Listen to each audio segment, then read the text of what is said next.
माताएं एवं बहनों, हम आपको आज सावित्री व्रत कथा सुनाने जा रही हूँ। बहुत समय की बात है, भारतवर्ष के प्राचीन मध्य देश में राजा अश्वपति नाम की एक महान धर्मात्मा और न्यायप्रिय राजा राज करते थे।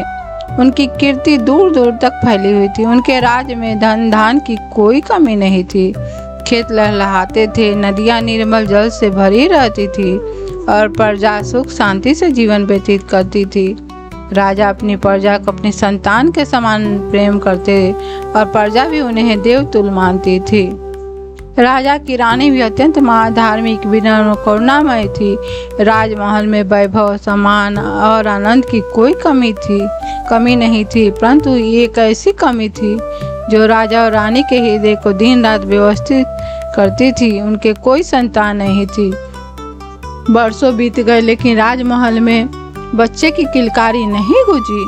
राजा अश्वपति ने संतान प्राप्ति के लिए अनेक यज्ञ किए, ब्राह्मणों को दान दिया, तीर्थ यात्राएं किए, देवताओं की पूजा की, परंतु जब कोई फल प्राप्त नहीं हुआ, तब उन्होंने निश्चय किया कि वे देवी सावित्री की कठोर तपस्या करेंगे।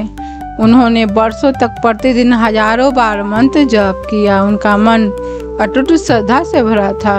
अतः देवी प्रसन्न हुई और आकाशवाणी हुई, हे राजन, तुम्हारी भक्ति से मैं प्रसन्न हूँ। तुम्हारे घर एक तेजस्वी पुत्री जन्म लेगी जो अपने पतिव्रत, ज्ञान और साहस से संसार में अमर होगी। कुछ समय बाद रानी ने एक अद्भुत तेज वाली कन्या को जन्म दिया।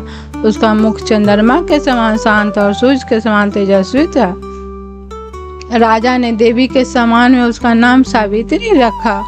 सावित्री बचपन से ही असाधारण थी। वह केवल रूप में ही सुंदर नहीं, बल्कि गुणों की खान थी। ये सत्य बोलती थी, बड़ों का सम्मान करती थी, दुखियों की सहायता करती थी और धर्म ग्रंथों का अध्ययन करती थी। उनका हृदय करुणा और भक्ति से परिपूर्ण था। जैसे जैसे सावित्री बड़ी होती गई, उनका तेज और भी बढ़ता गया। लोग उन्हें देखकर चकित रह जाते। उनके व्यक्तित्व में ऐसी दिव्यता थी कि कोई भी उनसे प्रभावित हुए बिना नहीं रह सकता था। जब सावित्री विवाह जोग हुई, तब राजा अश्वपति ने प्रेम पूर्वक कहा, पुत्री, अब समय आ गया है कि तुम अपने लिए योग्य वर का चयन करो। तुम स्वयं संसार में जाकर ऐसा पुरुष खोजो जो धर्म, सत्य और सद्गुणों में तुम्हारे योग्य हो। पिता की आज्ञा पाकर सावित्री अनेक राज्यों, आश्रमों और वनों में गई। उन्होंने अनेक राजकुमारों को देखा, परंतु उनका मन कहीं नहीं ठहरा। एक दिन वह एक शांत वन में पहुंची जहां ऋषियों के आश्रम थे। वहां उनकी दृष्टि सतवान पर पड़ी। सतवान साधारण वस्त्र पहने हुए थे, पर उनके चेहरे पर अद्भुत तेज था। वे अपने अंधे पिता राजा द्युम्नसेन की सेवा कर रहे थे। द्युम्नसेन कभी एक शक्तिशाली राजा थे, परंतु शत्रुओं ने उनका राज छीन लिया था। दृष्टि चली जाने के कारण वह वन में आश्रम बनाकर रहने लगे थे। सत्यवान सत्यवादी, परिश्रमी, दयालु, पराक्रमी और माता पिता के प्रति अत्यंत समर्पित थे। उनका स्वभाव सरल था और हृदय निर्मल। सावित्री ने उसी क्षण मन ही मन निश्चय कर लिया कि यही उनके पति होंगे। जब वह लौटकर राजमहल पहुंची तो उन्होंने अपने पिता को अपना निर्णय बताया। उसी समय देवर्षि नारद राजसभा में उपस्थित थे। उन्होंने ध्यान मग्न होकर कहा, राजन, सत्यवान गुणों की खान है। उनके समान जोग वर मिलना कठिन है, किंतु एक गंभीर तथ्य है, उनकी आयु केवल 1 वर्ष शेष है। यह सुनकर राजा अश्वपति का हृदय चिंता से भर गया। उन्हें सावित्री से कहा, पुत्री, दूसरा वर चुन लो, मैं तुम्हें दुख में नहीं देख सकता। सावित्री ने शांत किंतु अडिग स्वर में उत्तर दिया, पिताश्री, कन्या केवल एक बार अपने मन से पति का वर्ण करती है। जिसे मैंने स्वीकार कर लिया वही मेरे लिए जीवन भर पति रहेगा। उनके दृढ़ संकल्प के आगे सभी मौन हो गए। अंततः विवाह संपन्न हुआ। विवाह के बाद सावित्री ने राजसी सुख सुविधाएं त्याग दी और अपने पति के साथ वन में रहने लगी। उन्होंने कभी किसी कठिनाई शिकायत नहीं की। वह प्रातः काल उठकर आश्रम की सफाई करती, भोजन बनाती, फल फूल लाती, अपने अंधे ससुर की सेवा करती। उनके व्यवहार में सदैव मधुरता एवं विनम्रता रहती। समय धीरे धीरे बीतता गया, पर सावित्री के हृदय में देवर्षि नारद की भविष्यवाणी हर दिन और स्पष्ट होती गई। जैसे जैसे अंतिम दिन निकट आया, उनका मन भगवान की भक्ति में और अधिक लीन हो गया। जब केवल 3 दिन शेष रह गए तो सावित्री ने कठोर व्रत धारण किया। उन्होंने अन्न जल त्याग दिया और दिन रात प्रार्थना करती रही। उनका शरीर क्षीण हो रहा था, पर आत्मबल और विश्वास अटल था। अंततः वह दिन आ पहुंचा। प्रातः का सतवान लकड़ी काटने बन जाने लगे। सावित्री ने उनसे कहा, आज मैं भी आपके साथ चलूंगी। सतवान ने पहले माना किया, पर अंततः सहमत हो गए। वन में पक्षियों का मधुर कलरव गूंज रहा था। सूरज की किरणें वृक्षों के बीच से छन कर भूमि पर पड़ रही थी।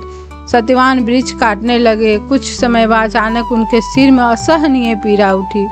उन्होंने कहा, सावित्री, मेरे सिर में बहुत दर्द हो रहा है, मैं कुछ देर विश्राम करना चाहता हूँ। सावित्री ने उन्हें अपनी गोद में सिर रखकर लिटा दिया।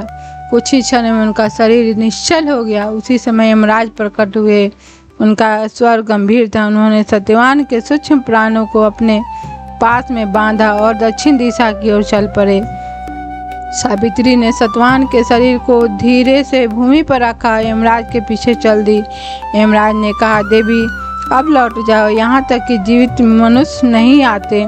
सावित्री ने उत्तर दिया, जहाँ मेरे पति जाते हैं वहाँ तक मेरा प्रेम, मेरा धर्म और मेरा कर्तव्य साथ चलता है। मार्ग में सावित्री धर्म, सत्य, करुणा, मित्रता और सदाचार पर अत्यंत ज्ञानपूर्ण बातें करती रही।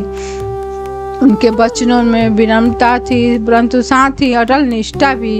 यमराज उनके ज्ञान और भक्ति से प्रसन्न हुए। उन्होंने कहा, मैं तुमसे प्रसन्न हूँ, एक वरदान मांगो। सावित्री ने कहा, मेरे ससुर राजा दुर्मसेन की दृष्टि लौट आए। तथास्तु, यमराज बोले। कुछ दूर चलने पर उन्होंने दूसरा वरदान दिया। सावित्री ने कहा, मेरे ससुर को उनका खोया हुआ राज वापस मिल जाए। तथास्तु, यमराज फिर बोले। तीसरे वरदान में सावित्री ने अपने पिता राजा अश्वति के लिए 100 पुत्रों का आशीर्वाद मांगा। फिर यमराज तथास्तु बोले। चौथे वरदान में यमराज ने स्वयं कहा, तुम भी 100 पुत्रों की माता बनो। तब सावित्री ने अत्यंत विनम्रता से कहा, हे धर्मराज, पति के बिना यह वरदान कैसे पूर्ण होगा। यमराज क्षण भर मौन रहे, फिर उनके मुख पर प्रशंसा की मुस्कान आई। उन्होंने कहा, देवी, तुम्हारे समान पतिव्रता संसार में दुर्लभ है। तुम्हारी बुद्धिमत्ता, संतनिष्ठा, प्रेम ने मुझे संतुष्ट कर दिया। मैं सतवान के प्राण लौटाता हूँ। यह कहकर वे अदृश्य हो गए। उसी क्षण सत्यवान ने आंखें खोली। उन्होंने कहा, मुझे ऐसा लगा जैसे मैं गहरी नींद में था। सावित्री की आंखों से आनंद के आंसू बह निकले। उन्होंने ईश्वर को धन्यवाद दिया। जब वे दोनों आश्रम लौटे तो आश्चर्यचकित रह गए। राजा दुर्मसेन की आंखों की रोशनी लौट आई थी। शीघ्र ही उनका राज भी वापस मिल गया। राजा अश्वति को भी पुत्र प्राप्त हुए और समय आने पर सावित्री तथा सत्यवान को संतानों का सुख मिला। इस प्रकार माता सावित्री ने अपने पतिव्रत, धैर्य, बुद्धिमत्ता और अटूट विश्वास से मृत्यु को पराजित कर दिया। तभी से सुहागिन महिलाएं वट सावित्री व्रत रखती है।